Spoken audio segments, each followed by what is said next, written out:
اصحاب کہف کا نام تو سنا ہے نا ماشاءاللہ آپ حضرات. پہلے اس کی فضیلت میں ایک حدیث نہ بیان کروں. نبی کریم صلی اللہ علیہ وسلم نے فرمایا، یہ مسلم شریف کی حدیث ہے، دجال آئے گا قیامت کے قریب اور بڑے لوگوں کو گمراہ کرے گا. تو حضور نے فرمایا جو سورہ کہف کی 10 آیات زبانی یاد کر لے نا، وہ دجال کے فتنے سے بچ جائے گا. اللہ توفیق عطا فرمائے. اس سورہ مبارکہ کی آیت نمبر 9 سے اصحاب کہف کا ذکر شروع ہوتا ہے. اصحاب کہف، جب حضرت عیسیٰ علیہ السلام کو اللہ کریم نے چوتھے آسمان پہ بلا لیا نا، تو دقیانوس نام کا ایک بادشاہ ہوا بنی اسرائیل کے اندر، بڑا ظالم تھا. اس نے گمراہی پھیلا دی اور جو لوگ معاذ اللہ کفر اور شرک نہیں کرتے تھے انہیں قتل کروا دیتا. تو 7-8 نوجوان اپنا ایمان بچا کے بھاگے. او ہو اللہ، ساری دنیا مال بچا کے بھاگتی، وہ 7-8 نوجوان اپنا ایمان بچا کے بھاگے کہ یہ ہمیں کہیں کفر کی طرف نہ لوٹا دے. تو جا کے ایک غار کے اندر چلے گئے تو ایک کتا بھی ان کے ساتھ ہو گیا. انہوں نے کتے کو بڑے روڑے مارے کہ یہ اگر بھونکے گا، آواز نکالے گا تو ہم پکڑے جائیں گے، ہم نے تو چھپنا ہے. پر اس کو نہ ولیوں سے پیار ہو گیا. اس نے کہا بھگاؤ جتنا مرضی مجھے، فطرت میری ہے کہ میں بھونکتا ہوں، پر جب اللہ کے ولی ہوں تو پھر میں ادب کرتا ہوں. یہ قرآنی واقعہ ہے. اچھا، یہ عین وہ واقعہ ہے قرآن مجید کا کہ جو بہت ساری چیزوں پر ویسے نص ہے اور بہت ساری زبانیں ویسے گنگ ہو جاتی ہیں. تو وہ 6-7 لوگ تھے، وہ چلے گئے غار کے اندر، جا کے انہوں نے پناہ لے لی. بادشاہ کو پتہ چل گیا کہ غار کے اندر ہے. اچھا، اللہ کی قدرت جیسے ہی داخل ہوئے انہیں نیند آ گئی، یہ سو گئے. اور قرآن مجید کہتا ہے، قرآن مجید کے یہ لفظ ہیں کہ کتا غار کے منہ پر بازو پھیلا کے بیٹھ گیا، وہ اپنے مالکوں کی خدمت کر رہا ہے. اب میاں صاحب کی ایک بات کر لیں درمیان میں. میاں صاحب فرماتے ہیں، جنہ تنا وچ عشق نہ رچیا، کتے ہونا تھی چنگے، اور چلو مالک دے کر راکھی کر دے، صابر بھوکے ننگے. یہ دیکھو نا کہ اتنا تو ان کے اندر بھی کمال ہے. اپنے نا دونوں بازو پھیلا کے کتا بھی غار پہ بیٹھ گیا. ان کو نیند آ گئی. بادشاہ نے پتہ کرایا کہاں بھاگ کے گئے، تو کہا وہ غار کے اندر ہے. بادشاہ کہنے لگا کہ ان کی سزا یہ ہے کہ ایک دیوار چن دو غار کے منہ میں، غار کوئی بند کر دو. جس بندے کی ڈیوٹی لگائی نا غار چننے کی، بندہ بڑا نیک تھا، اس کو دیوار بنانے کا ذمہ دیا. اس نے نا دیوار بھی بنائی اور ایک تختی پہ نا سب کے نام لکھے، اور وہ تختی ایک صندوق میں رکھ کے وہاں بند کر دی. اور اسی طرح کی ایک تختی اس کے نیچے لکھا کہ ایک تختی ان کے ناموں کی نا میں مال خزانہ میں بھی بند کر رہا ہوں. اللہ تبارک و تعالیٰ کی قدرت کے بعد مفسرین نے لکھا ہے وہ 100 سال تک سوئے رہے، اور بعض نے لکھا ہے کہ 300 سال تک سوئے رہے. 300 سال کے بعد اس طرح ہوا کہ حکومتیں بدل گئیں. بیدروس نام کا ایک بادشاہ آ گیا، وہ بڑا نیک دل تھا. اس نے ہر طرف حضرت عیسیٰ علیہ السلام کی شریعت کا پھر سے نعرہ بلند کیا. اب نا کچھ لوگ ایسے تھے جو منکر ہو گئے تھے کہ مرنے کے بعد دوبارہ کیسے اٹھیں گے. بادشاہ ایک دن حجرے میں گیا، جا کے دعا مانگی، یا اللہ کوئی ایسی بات دکھا جس سے لوگوں کا ایمان پکا ہو جائے. اس طرح کے بادشاہ ہوا کرتے. اور رب کریم نے کہا میں نے تو پہلے ایک راز چھپا کے رکھا ہوا ہے، کھول دیتے ہیں. اس نے دعا مانگی، اور ادھر کیا معاملہ ہوا، ایک چرواہا بکریاں چرانے والا وہاں سے گزرا. اس نے سوچا یہ دیوار ہے، اگر اس کا منہ کھول لوں نا کبھی تو میری بکریاں یہاں تھوڑا سا دھوپ کے اندر سستا لیا کریں گی. اس چرواہے نے کیا کیا کہ اس نے وہ دیوار گرائی تاکہ میری بکریاں اندر جایا کریں. وہ دیوار گرائی تو اس نے اندر 6-7 لوگ سوئے ہوئے دیکھے اور کتا بھی سویا ہوا دیکھا. اللہ تبارک و تعالیٰ اپنی قدرت سے، اپنے فضل سے ان کی کروٹیں بھی بدلتا رہا. اپنی قدرت سے ایک طرف انسان پڑا رہے نا تو اعضاء گل جاتے ہیں، ان کی کروٹیں بھی بدلی جاتی، مناسب روشنی بھی دی جاتی. اور حالت اس نے دیوار گرائی تو ان کی آنکھ کھل گئی. ایک دوسرے سے کہنے لگے آج تو بڑی گہری نیند سوئے ہیں یار، آج تو لمبی نیند پوری کر لی، چلو بھوک بڑی لگی ہے ایک دوست کو بھیجو. یہ سارا واقعہ قرآن مجید میں موجود ہے، میں اپنے لفظوں میں بیان کر رہا ہوں. جاؤ ایک دوست کو بھیجو بازار سے نا کھانا لے آئے. پیسے وہی 300 سال پرانی کرنسی. وہ جب نان بھائی کی دکان پہ گیا نا سامان لینے، اس کو پیسے دیے تو نان بھائی نے ہاتھ پکڑ لیا، کہنے لگا میاں تو کدھر سے آیا، یہ کون سے پیسے؟ اس نے کہا پیسے کاہے کہ میں بھی سوچ رہا ہوں کہ حالات بدلے ہیں، سارے حضرت عیسیٰ کا کلمہ پڑھ رہے ہیں، ماحول اور ہے. اس نے کہا تیرے ہاتھ کوئی خزانہ لگ گیا. یہ تو ہم نام سنتے تھے کہ یہاں کو دقیانوس نام کا بادشاہ رہے، کوئی خزانہ، بتا کہاں سے لیے. شور ہوا، حاکم شہر تک خبر پہنچی، بادشاہ تک پہنچی. اس نے بتایا کہ بھائی ہم تو دقیانوس کے ڈر سے بھاگے ہیں، کل بھاگے ہیں یا آج سویرے، اتنا زیادہ ہمیں پتہ نہیں، کل یا آج سویرے بس نا. اتنا سا ہمیں یاد ہے کہ ہم گئے تھے. بہرحال لوگ جمع ہو گئے، اکٹھے ہو گئے، غار تک پہنچے. اب جو غار کے اندر تھے وہ پتا کہتے کہتے لگتا ہے ہمارا دوست پکڑا گیا ہے. تو پکڑا گیا ہے تو اب بندے جمع ہو، وہ اندر ڈر رہے تھے، تسبیح کر رہے تھے، اللہ کو یاد کر رہے تھے. ادھر یہ پہنچ گیا جب ان لوگوں نے یہ جیتا جاگتا رب کے فضل کا نمونہ دیکھا. اور بادشاہ نے کہا کہ یہ کیا ہے. صندوق کھولا تو اس کے اندر وہ تختی لکھی تھی کہ یہ ان کے نام ہے، یہ دقیانوس سے ڈر کے بھاگے ہوئے ہیں، یہاں یہ سو رہے ہیں. اور اسی کی ایک تختی میں نے فلاں جگہ بھی دفن کیا، وہ تختی بھی وہاں سے نکل آئی. اب سب لوگوں کی آنکھوں میں آنسو آئے اور سب کہنے لگے لا الہ الا اللہ، لا الہ الا اللہ، لا الہ الا. سب کہنے لگے ان اللہ علی کل شیء قدیر. جب ان کی بات پوری ہو گئی، لوگوں کے ایمان پختہ ہو گئے، اصحاب کہف کہنے لگے کہ ہمیں اب اجازت ہے، ہم پھر دوبارہ غار میں جاتے ہیں. وہ غار میں گئے تو رب نے پھر انہیں موت عطا فرمائی، نیند عطا فرمائی، تحفہ دیا. بادشاہ نے پھر اس کے آگے دیوار بنائی اور وہاں بادشاہ نے ایک مسجد تعمیر کرا دی، لوگ زیارت کرنے جاتے۔ یہ اصحاب کاف کا ذکر ہے۔ اب یہاں ہمارے مفسرین نے لکھا ہے کہ وہ جو کتا تھا نا وہ بھی ساتھ ہی تھا۔ اللہ قیامت والے دن اسے انسانی یہاں پہ انسانی شکل ملے گی، یا جیسے رب کا فضل ہوگا رب کریم اسے بھی جنت عطا فرمائے گا۔ اس نے تبلیغ کی دین کی، اس نے کیا کیا؟ تبلیغ کی، نمازیں پڑھی، روزے رکھے، حج کیا، 10 ہوتے صحیح اس کیتا کی۔ اسی آنکھیں نا خدا کے فضل سے ہم پر ہے سایہ غوث اعظم کا، ہمیں دونوں جہاں میں ہے سہارا غوث اعظم کا۔ لوگ پریشان ہو جاتے ہیں، کہتے ہیں کس طرح کی بات کرتے ہو؟ تو میں نے کہا سر میں تیرا عقیدہ کچا ہے، وہاں تو کتا چلا جائے ولی کے پاس تو رب اسے جنت دے دیتا ہے، تو جھیکتا جاتا مومن جائے تو اللہ کیوں فضل نہیں فرماتا؟ اس سے آگے نا پھر آیت نمبر 32 ہے، اس میں اللہ تبارک و تعالیٰ نے 2 لوگوں کا واقعہ بیان کیا۔ فرمایا ایک شخص کے انگوروں کے باغات تھے اور چاروں طرف سے انہیں کھجوروں کے درختوں نے گھیر رکھا تھا اور درمیان میں کھیتی بھی اور بیچ میں دریا بھی بہہ رہا تھا، اور ان باغات نے بہت عمدہ فصل دی۔ ایک دن یہ شخص اپنے ساتھی سے کہنے لگا میرا مال اور افرادی قوت تم سے زیادہ ہے، مجھے یقین ہے کہ یہ باغ کبھی برباد نہیں ہوگا۔ اول تو مجھے قیامت کا یقین ہی نہیں معاذ اللہ، لیکن اگر قیامت آئی تو مجھے وہاں سے بھی بہتر مال ملے گا۔ اس کے دوسرے ساتھی نے کہا تو اپنی اصل کو بھول گیا ہے اور تو نے اپنے خالق کی ناشکری کی جو کہ وحدہ لا شریک ہے۔ اگر تم نے باغ میں داخل ہوتے وقت ماشاءاللہ لا قوت الا باللہ کہہ دیا ہوتا تو یہ تمہارے حق میں بہتر ہوتا۔ اگرچہ مال اور اولاد میں تم سے کم ہوں، لیکن میرا ایمان یہ ہے کہ اللہ تعالیٰ مجھے اس سے بہتر نعمت عطا کرے گا، اور آسمان سے کوئی آفت آئی اور تمہارا باغ تباہ و برباد ہو جائے گا، یا اگر اس کا پانی زمین میں دھس گیا تو پھر تم اسے تلاش نہ کر پاؤ گے۔ بالآخر اس شخص کا باغ برباد ہو گیا۔ وہ جو کہتا تھا نا مجھے یقین نہیں قیامت نہیں آئی، اس کا باغ ہی، اور وہ کفِ افسوس ملتے ہوئے کہنے لگا کاش میں نے شرک نہ کیا ہوتا، لیکن پھر اس کا کوئی نہ مددگار تھا اور نہ حمایتی۔ آیت نمبر 45 میں اللہ تعالیٰ نے دنیا کی زندگی کی ناپائیداری کو ایک مثال سے بیان فرمایا کہ آسمان سے بارش نازل ہوئی، گھنا سبزہ نکلا، پھر وہ سوکھ کر چورا چورا ہو گیا، جسے ہوا اڑا کے لے گئی۔ مال اور بیٹے تو محض جیتی دنیا کا سنگار ہے، جب تک تم زندہ ہو تب تک مال بھی ہے اور بیٹے بھی ہیں، بل باقیات الصالحات، اگر کچھ ہے باقی رہے گی تو تمہارے اچھے اعمال باقی رہیں گے، اور اگر اولاد نیک ہوئی تو وہ بھی باقیات الصالحات میں شامل ہو جائے گی۔ آیت نمبر 47 سے فرمایا کہ قیامت کے دن تمام روئے زمین پر ایک کھلے میدان کی صورت میں ہوگا، سب لوگ صف باندھے رب کے حضور اکیلے حاضر ہوں گے اور اپنے اعمال ناموں کو دیکھ کر خوف زدہ ہوں گے، کہیں گے ہائے افسوس اس اعمال نامے کو کیا ہوا، اس نے نہ کوئی صغیرہ گناہ چھوڑا نہ کبیرہ، مگر سب کو شمار کیا۔ آیت نمبر 50 میں حضرت آدم علیہ السلام کو فرشتوں کے سجدہ، ابلیس کی نافرمانی اور شیطان اور اس کی ذریت کے انسان کے دشمن ہونے کا بیان۔ آگے پھر ذکر شروع ہو جاتا ہے حضرت موسیٰ علیہ السلام اور حضرت خضر علیہ السلام کا۔ یہ لفظ خضر بھی ہے اور خضر بھی ہے، یہ 2-3 طریقوں سے پڑھا جاتا ہے۔ حضرت خضر کے بارے میں مختلف روایات ہیں کہ یہ ولی ہیں کہ نبی ہیں، لیکن مضبوط رائے اکثر بزرگوں کی یہی ہے کہ یہ بھی اللہ کے نبی ہیں، اور بعض نے لکھا ہے یہ ہمیشہ سے زندہ ہیں۔ یہ 2 اللہ کے نبی حضرت الیاس علیہ السلام اور حضرت خضر علیہ السلام، یہ دونوں ہر سال حج میں بھی جاتے ہیں، کیونکہ ایک روایت ملتی ہے کہ محبوب کریم علیہ السلام حج پہ گئے تو فرمایا میں الیاس اور خضر کو پہاڑوں سے اترتے ہوئے دیکھ رہا ہوں، تو جن کو اللہ نے کھلی آنکھیں دی ہوتی ہیں پھر انہیں زیارت بھی ہوتی ہے، انہیں یہ نظر بھی آتے ہیں۔ حضرت خضر علیہ السلام کو اللہ نے علم لدنی عطا فرمایا۔ یہ علم لدنی اللہ جس کو اپنے پاس سے عطا کرے اس کو علم لدنی کہتے ہیں۔ حضرت موسیٰ علیہ السلام ایک دن تقریر کرتے ہوئے کسی نے پوچھا کہ آپ سب سے بڑے عالم ہیں، فرمایا الحمدللہ۔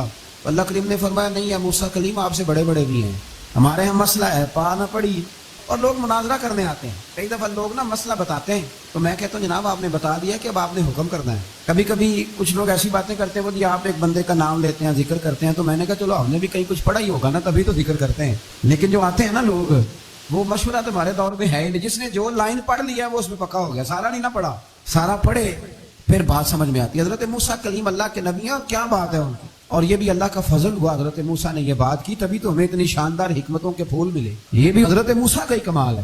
تو حضرت موسیٰ نے کہا کہ اے اللہ وہ جو مجھ سے بڑا ہے عالم ہے وہ کہاں ملے گا جس سے میں حکمت کی بات سیکھوں، تو فرمایا جہاں مجمع البحرین ہے نا 2 دریا ملتے ہیں وہاں وہ ملے گا۔ حضرت موسیٰ کلیم سے اللہ نے فرمایا کہ جاؤ جہاں 2 دریا ملیں گے نا وہاں تمہیں وہ شخص ملے گا، تو یا اللہ میں کس طرح، فرمایا زادرہ ساتھ لے جاؤ کھانے پینے کا سامان۔ حضرت موسیٰ کلیم لے گئے، مچھلی بھی لے گئے، فرمایا یہ مچھلی جہاں تمہارے برتن سے نکل کے دریا میں داخل ہو وہاں دریا میں شگاف پڑ جائے وہاں وہ تمہیں شخص ملے گا۔ حضرت موسیٰ نے اپنے خادم حضرت یوشع بن نون علیہ السلام کو بھی ساتھ لیا، یہ بعد میں حضرت موسیٰ علیہ السلام کے جانشین ہوئے۔ یہ دونوں سفر پہ نکل گئے، ایک جگہ پہ پہنچے جہاں پہاڑ تھا ساتھ دریا بھی تھا، اس کے نیچے آرام کرنے لگے۔ حضرت موسیٰ کلیم سو گئے تو یوشع بن نون علیہ السلام موجود تھے، مچھلی جھٹ سے نکلی دریا میں داخل ہو گئی، وہاں راستہ بھی بن گیا۔ اب اٹھے حضرت موسیٰ کلیم جب اٹھے تو فرمایا چلو چلے, تھوڑا آگے جا کے فرمایا بھوک لگ رہی ہے کھانا تو نکالو. انہیں یاد آیا, کہنے لگے حضور مچھلی تو دریا میں چلی گئی تھی. فرمایا تو نے بتایا نہیں, وہی تو ہماری منزل تھی جہاں مچھلی دریا میں گئی.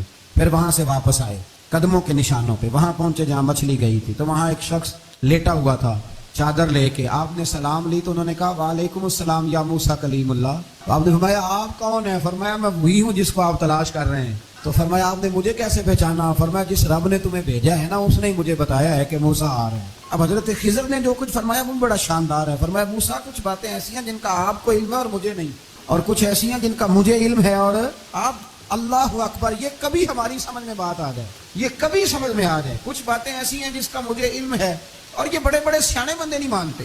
بڑے بڑے میں عالم ہوں جی, تو آپ عالم ہیں میاں ایک شعبے کے, لیکن بہت سارے دنیا میں شعبے ہیں نا. دین کے عالم کا درجہ سب سے بڑا ہے, لیکن قانونی مشاورت کرنی ہے تو آپ وکیل سے کریں. گاڑی کے بارے میں پوچھنا ہے تو کسی مکینک سے پوچھیں, لیکن آپ بن کے نہ بیٹھ جائیں. فرمایا جس کا آپ کو علم ہے مجھے نہیں, اور جس کا مجھے علم ہے میں سے آپ کو نہیں. تو کہا میں پھر آپ کے ساتھ رہنا چاہتا ہوں اور میں وہ سیکھنا چاہتا ہوں جو آپ بتا رہے ہیں. تو حضرت خضر فرمانے لگے صبر کر لیں گے میرے ساتھ, یہ سب سے مشکل کام ہے. یعنی ہر بات کی تو یہاں لوگوں کو وضاحت چاہیے. کھانسے بھی تو آپ کو بتانا پڑے گا کھانسے کیوں, ہنسے بھی تو آپ کو بتانا پڑے گا ہنسے کیوں. بے بزرگ ہیں, بزرگوں کی باتوں میں حکمتیں ہوتی ہیں, لیکن ہم حکمت کی طرف جانے کو تیار نہیں ہوتے. ہمیں تو فوری طور پہ جواب چاہیے, حل چاہیے. حضرت موسیٰ علیہ السلام جناب خضر کے ساتھ چلے. فرمایا صبر کروں گا, میں چلتا ہوں آپ کے ساتھ. دریا کے قریب گئے کشتی میں بیٹھنے کے لیے, تو کشتی والوں نے حضرت خضر کو پہچان لیا, بغیر کرائے کے سوار کرایا. اور جب پار اترنے لگے تو حضرت خضر نے کشتی کا ایک تختہ ہی توڑ دیا. حضرت موسیٰ کہنے لگے یہ آپ نے کیا کیا؟ انہوں نے نیکی کی, آپ نے تختہ توڑ دیا. فرمایا آپ کو کہا تھا نا آپ نے صبر نہیں کرنا. فرمایا چلو میں صبر کروں گا. تھوڑا آگے گئے تو ایک نوجوان لڑکا, ابھی چھوٹی عمر ہے, وہ ملا. حضرت سیدنا خضر علیہ السلام نے اسے قتل ہی کر دیا. فرمانے لگے آپ نے قتل ہی کر دیا؟ ایک قرآن مجید ہے بھائی. میں کبھی کبھی سوچتا ہوں یہ ہم کسی درویش کی بات سناتے تو بندے ہٹ جاتے. فتوے نکلتے کہ نہ نکلتے؟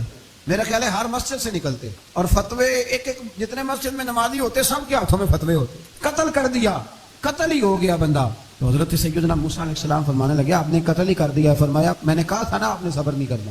آپ فرمانے لگے چلو اگر اب میں بولا نا تو بے شک آپ مجھے علیحدہ کر دیجیے گا. حضرت موسیٰ کلیم اب بولا تو علیحدہ کر دے. ایک بستی میں داخل ہوئے, بستی کے لوگوں سے پانی مانگا تو انہوں نے پانی بھی نہ دیا, آرام کرنے کو جگہ بھی نہ دی. پر وہاں ایک دیوار گر رہی تھی, حضرت خضر علیہ السلام نے سیدھی کرنی شروع کر دی. ساری دیوار بنائی. تو حضرت موسیٰ کہنے لگے کن لوگوں کی خدمت کر رہے ہو جنہوں نے پانی بھی نہیں دیا؟ انہوں نے پانی تک نہیں پوچھا. فرمانے لگے بس بھیا آپ نے وعدہ کیا تھا کہ اب بولیں گے تو بے شک علیحدہ کر دیں. آپ بولیں اب آپ کا اور میرا ساتھ زیادہ نہیں چل سکتا. آپ بولیں جو بول پڑے نا غلامی کرے تو رستے لمبے چلتے ہیں, اور جو بولے نا جس کو وضاحتیں چاہیے ہو وہ غلام نہیں ہوتا. اس کے ساتھ پھر باتیں لمبی. ہاں تو آنکھ بند کر کے چل. ہاں آزم جاتے لائیے ہی نہ تجھے لائیے تھے. پھر آنکھ بند کر کے پیچھے چل کے بات ختم ہو گئی. حضرت خضر علیہ السلام نے جب کہا نا کہ اب آپ کا وعدہ ختم ہو گیا, فرمایا میں آپ کو جانے سے پہلے حکمت بتاتا ہوں. یہ وہ علم ہے جو اللہ نے مجھے اپنے پاس سے عطا فرمایا. یہ وہ ہے جو علم لدنی ہے. کہا جناب کیا مطلب؟ فرمایا وہ جو میں نے تختہ توڑا تھا نا تو یہ مسکین بچے ہیں جن کی کشتی تھی, تو دریا کے اس پار بادشاہ کھڑا تھا. وہ جو صحیح صحیح کشتی میں ہوتی تھی قبضے کر لیتا تھا, اور جو تھوڑی سی ٹوٹی پھوٹی ہوتی تھی نا وہ چھوڑ دیا کرتا تھا. تو میں نے تھوڑی سی کشتی ان کی اس لیے توڑ دی ہے تاکہ دیکھے گا تو چھوڑ دے گا, اس لیے میں نے بھلا کیا ہے. اور فرمایا وہ جو بچہ میں نے قتل کیا نا وہ شروع سے ہی کفر کا دل دادا تھا. اس کے ماں باپ نیک تھے. اگر بڑا ہوتا جوان ہوتا تو ہو سکتا ہے ماں باپ کو بھی کفر میں مبتلا کر دے. اب اس کے بدلے اللہ انہیں صالح بیٹا عطا فرمایا. تو یہ بھی میں نے اللہ کے دیے ہوئے علم سے کیا. اور فرمایا یہ جو دیوار میں نے نبی ہو کے یا ولی ہو کے مزدوری کر کے دیوار بنائی ہے نا, اللہ اکبر. فرمایا یہ دیوار عام لوگوں کی نہیں, یہ یتیم بچوں کا خزانہ ہے دیوار کے نیچے. یہ گر جاتی تو خزانہ ظاہر ہو جاتا, اور بچائی اس لیے ہے کہ وکانا ابوہما صالحا, ان بچوں کا باپ نیک آدمی تھا. ان کا باپ قاضی ثناء اللہ صاحب پانی پتی فرماتے ہیں ڈائریکٹ باپ نہیں تھا, 7ویں نسل میں جا کے باپ بنتا تھا. سن لیں یہ بھی بات, ایک بندہ نیک ہو تو اس کی 7 نسلوں تک رب خزانوں کی بھی حفاظت فرماتا ہے. اب آپ اندازہ فرمائیں کہ بات کتنی دور تک جاتی ہے. بزرگوں کی باتوں میں نا حکمتیں ہوتی ہیں, دانائیاں ہوتی ہیں. یہ طریقت کے جو لوگ ہوتے ہیں انہیں سبق یہ دیا جاتا ہے کہ آمنا و صدقنا, ماننا ہے اور تصدیق کرنی ہے. ہمارا معاملہ یہ ہے کہ یہاں وضاحت دینی پڑتی. وہ جی وہاں کیا ہوا تھا, وہ جو گاڑی آپ کے پاس ہے تو وہ کہاں سے آئی, تو وہ جو کل آپ نیا جوڑا پہن کے آئے تھے تو وہ کدھر سے آیا. تو جو لوگ وضاحتیں مانگتے ہیں وہ اپنے نہیں ہوتے, ان کا غلامی کا رشتہ نہیں ہوتا. حبیب اور ہوتا ہے, شریک اور ہوتا ہے. شریک وضاحتیں مانگتے ہیں, حبیب محبت کرتا ہے. ہمارا آج سب سے بڑا المیہ یہ ہے, سب سے بڑا, کہ ہم کسی حکمت کے تحت کوئی بندہ اگر کوئی کام کر رہا ہے تو مجبوری ہے کہ ہمیں وہ حکمت بتائی جائے، ایسا نہ کریں۔ یہ طریقہ حضرت غوث اعظم رضی اللہ تعالیٰ عنہ، حضور غوث پاک رضی اللہ تعالیٰ عنہ کو ایک شخص ملنے آ گیا، ملا علی قاری نے لکھا ہے، آپ کے ایک مرید نے کہا چل میرے پیر سے ملنے، کہنے لگا میں نہیں جاتا ملنے کسی پیر شیخ سے، کہا نہیں آؤ تو صحیح۔ وہ آیا نا تو اس نے دیکھا کہ 50 گھوڑے عربی نسل کے کھڑے ہیں غوث پاک کے دروازے، موٹے تازے چوڑے عربی نسل کے گھوڑے۔ اس کے ذہن میں خیال آیا، کہنے لگا یار سواری کے لیے اگر رکھے ہیں تو ایک بھی کافی تھا، 50 کی کیا ضرورت تھی؟ اللہ اکبر۔ اب واقعی 50 کھڑے تھے، مرید کے پاس جواب ہی کوئی نہیں تھا، کہنے لگا یار پتہ مجھے بھی کوئی نہیں، لیکن حضرت صاحب نے رکھے ہیں تو حکمت ضرور کوئی ہوگی۔ اللہ اکبر۔ وہ چلے گئے واپس، وہ روز تنقید کرتا، کیسا تیرا پیر ہے 50 گھوڑے رکھے ہوئے، کیسے تیرا پیر ہے 50 گھوڑے رکھے ہوئے۔ کچھ دن گزرے تو ملا علی قاری کہتے ہیں وہ اعتراض کرنے والے کے پیٹ میں کوئی تکلیف ہوئی، بغداد کے سب سے بڑے طبیب کے پاس گیا، اس نے کہا تیرا تو جگر تباہ ہو گیا ہے، عربی نسل کا ایک گھوڑا چاہیے، اس کو ذبح کریں گے، اس کا جگر نکالیں گے، اس کی دوائی بنا کے تجھے کھلائیں گے اور 50 گھوڑے ہوں گے تو بچے گا۔ اب پریشان ہو گیا، کہنے لگا گھوڑے ہیں تو صحیح، پر جو میں حال کارا ہوں گا گھوڑے تو نہیں ملیں گے، میرا تو جوتوں والا کام ہے، وہ شاید مل جائیں۔ لیکن جب انسان مرنے لگتا ہے تو پھر اس کو ڈوبتے کو تنکے کا سہارا۔ اپنے دوست کے پاس گیا، کہنے لگا چل تیرے پیر کے پاس چلیں۔ اس نے کہا تجھے نہیں لے کے جانا، تو تنقید کرتا ہے، کہتا ہے ایک دفعہ چاہیے کیا، کہا گھوڑے، کہنے لگا تیرے لیے رکھے ہیں کوئی، جا دوڑ جا، میرے حضرت صاحب کی ضرورت کیا ہے۔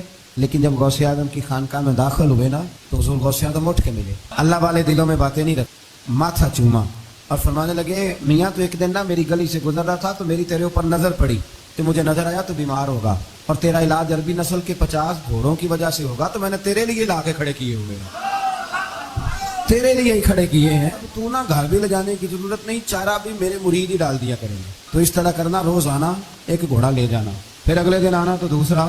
وہ خدا کے بندے تیرے لیے رکھے تھے تو تنقید کر رہا ہے۔ اللہ کے بندے پردہ پوش ہوتے ہیں، ہاں شرط یہ ہے کہ وہ بندہ صالح ہو، دیندار ہو، وہ والا پیر نہ ہو جو نماز بھی نہ پڑھے اور گھوڑے 15 رکھے ہوئے ہوں اس نے، وہ والا معاملہ نہ ہو۔ تو میرے عزیز یہ یاد رکھیں کہ اللہ تبارک و تعالیٰ کا بندہ جب آپ کا روحانی علاج کرتا ہے نا، روحانی علاج سے مطلب جادو ٹونے کا علاج نہیں، روحانی علاج وہ ہوتا ہے کہ میرے گناہوں کا علاج ہوتا ہے، حسد بغض کینہ عداوت یہ نکل جائے، تو وہ کچھ ایسے نسخے بتاتا ہے جو سمجھ میں مرید کی نہیں آتے لیکن وہ ضروری ہوتے ہیں۔ انہیں نسخوں کو استعمال کرنے سے انسان کا فائدہ ہوتا ہے۔ جی کرنے والے لوگ ہمیشہ کامیاب رہتے ہیں، وہ ماں باپ کے آگے کریں، استاد کے آگے کریں، شیخ کے آگے کریں، اور جن کو وضاحتوں کی ضرورت ہوتی ہے، ہاں ایک شرعی بات ضرور ہے، وہ ضرور سن لیں۔ اگر آپ کو کہیں کچھ شرعی قباحت نظر آئے، قرآن و سنت سے ٹکراتی ہے، تو وہ آپ پر فرض ہے آپ اپنے مرشد سے پوچھیں کتنی بڑی بات کر رہا ہے، یعنی جو چیز قرآن و سنت سے ٹکرا رہی ہو اس کی وضاحت طلب کرنا ضروری ہوتا ہے، اور جو دین سے نہ ٹکرائے اس پر آپ وضاحتیں پوچھتے ہیں تو پھر اس کا مطلب ہے کہ آپ علاج کرانے میں سنجیدہ نہیں ہیں۔ اللہ تعالیٰ قرآن مجید کو سمجھنے، اللہ تعالیٰ نے قرآن مجید میں ارشاد فرمایا ہے کہ واللہ یحب المطہرین، فرمایا اللہ تبارک و تعالیٰ پاک صاف رہنے والوں کو پسند فرماتا ہے۔ اللہ تعالیٰ محبت کرتا ہے ان لوگوں سے جو پاک صاف رہتے ہیں، جو طہارت میں رہتے ہیں۔ نبی پاک صلی اللہ تعالیٰ علیہ وسلم ارشاد فرماتے ہیں، ترمذی شریف کتاب الادب میں حدیث موجود ہے، فرمایا اللہ تعالیٰ خود ہر عیب سے پاک ہے اور اللہ تعالیٰ بہترین چیزوں کو پسند کرتا ہے۔ حضور فرماتے ہیں وہ پاک صاف ہے اور صفائی کو پسند کرتا ہے، اللہ کریم ہے اور کرم کو پسند کرتا ہے، اللہ سخی ہے اور سخاوت کو پسند کرتا ہے۔ یہ صفائی ہے، ستھرائی ہے معاشرے کے اندر، سوسائٹی کے اندر، اس کی جو عادت ہے یہ اسلام کا ایک محبوب ترین عمل ہے۔ نبی پاک صلی اللہ تعالیٰ علیہ وسلم نے صفائی کو نصف ایمان قرار دیا۔ صفائی کا ماحول بنانا، صفائی کی عادت ڈالنا، صاف ستھرا رہنے کو پسند کرنا، یہ مسلمان کا شیوا ہے۔ مسلمان اپنی طبیعت کے لحاظ سے، اپنے مذہب کے لحاظ سے اور اپنے عقیدے کے لحاظ سے نفاست پسند ہوتا ہے۔ اس کے مزاج میں یہ بات شامل ہوتی ہے کہ کسی قسم کی کوئی بھی ناپاکی اور کسی قسم کی کوئی بھی نجس چیز اسے محبوب ہی نہیں ہوتی، وہ اچھا ہی نہیں جانتا۔ ہم یہ دیکھتے ہیں کہ ہماری سوسائٹی کے اندر، معاشرے کے اندر بہت زیادہ اس بات کی ضرورت ہے کہ صفائی کی طرف، ستھرائی کی طرف، نفاست کی طرف، طہارت کی طرف توجہ دی جائے۔ آنے والی نسل کو صاف ستھرے ماحول سے آگاہ کیا جائے اور انہیں شعوری طور پر یہ چیزیں سمجھائی جائیں کہ جو صفائی ہے نا وہ ہمارے فقط سوسائٹی کا یا ہماری صحت کا یا ہمارے معاشرے کا نہیں بلکہ ہمارے دین کا بہت بڑا حصہ ہے۔ ہم دیکھتے ہیں کہ بہت سارے لوگ ایسے ہیں جنہوں نے مختلف ناموں کے ساتھ اپنے آپ کو انہوں نے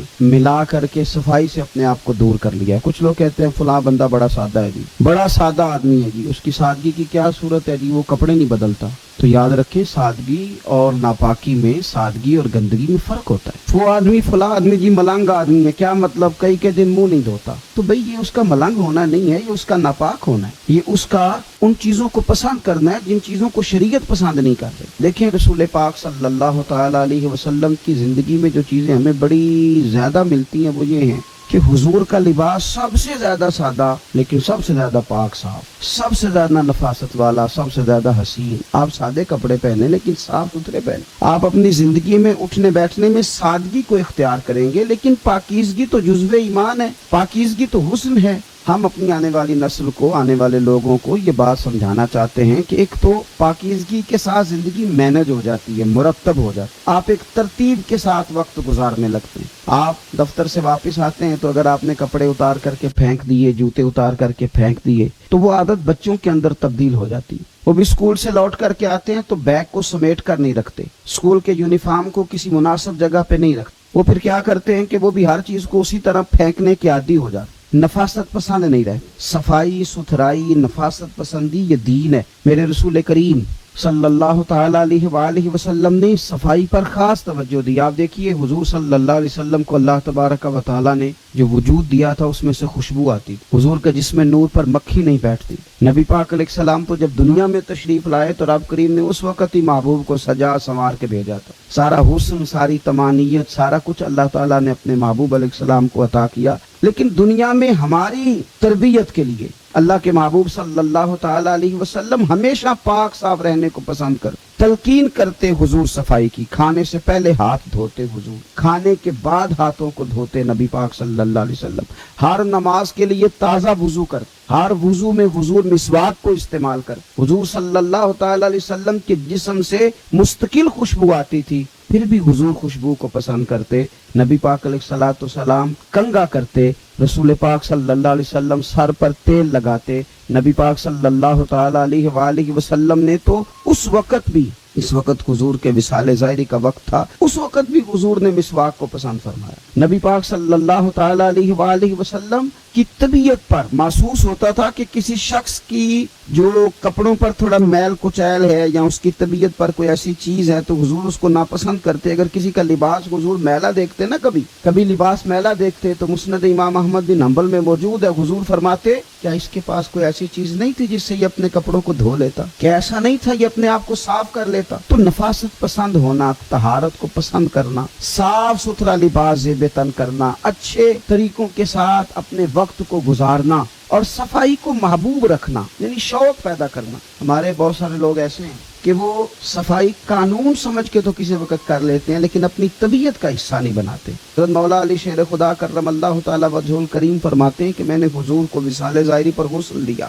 اور مولا کائنات شیر خدا کرم اللہ تعالی وجہ الکریم نے جب حضور کو غسل مبارک دے کے نا وصال کے بعد دیکھا تو وہ نفاست حضور کے چہرے پہ، وہ صفائی حضور کے پیکر نور پر، وہ خوبصورتی کہ کہیں کسی چیز کا شائبہ تک نہیں۔ تو حضرت مولا علی شیر خدا قربان جائیں، ابن ماجہ کے لفظ ہیں، حضرت علی شیر خدا رضی اللہ تعالیٰ نے وہ کیفیت دیکھ کے کہنے لگے میرے ماں باپ آپ پہ قربان ہو جائیں، میرے ماں باپ یا رسول اللہ آپ پر قربان ہو جائیں، فدا کا ابی و امی یا رسول اللہ۔ آپ تو اپنی حیات ظاہرہ میں بھی بڑے پاک صاف تھے، اور حضور تشریف لے جا رہے ہو تو پھر بھی بڑے پاک صاف ہی دکھائی دے رہے، پھر بھی طہارتیں آپ پر قربان ہو رہی ہیں حضور، پھر بھی پاکیزگیاں قربان ہو رہی ہیں، اس وقت بھی آپ اتنے زیادہ نفاست پسند دکھائی دے رہے۔ تو اپنی طبیعت کا حصہ بنائیں، صفائی کو مزاج کا حصہ بنائیں، آپ کو گھینا ہے، آپ مطلب کسی ناپاکی کو کبھی قریب نہ آنے دیں۔ صفائی ستھرائی، اپنے ماحول کے اندر حسن، اپنے ماحول کے اندر وقار، اس چیز کو اپنی طبیعت کے اندر لاگو کریں۔ نبی پاک صلی اللہ تعالی علیہ وسلم نے نا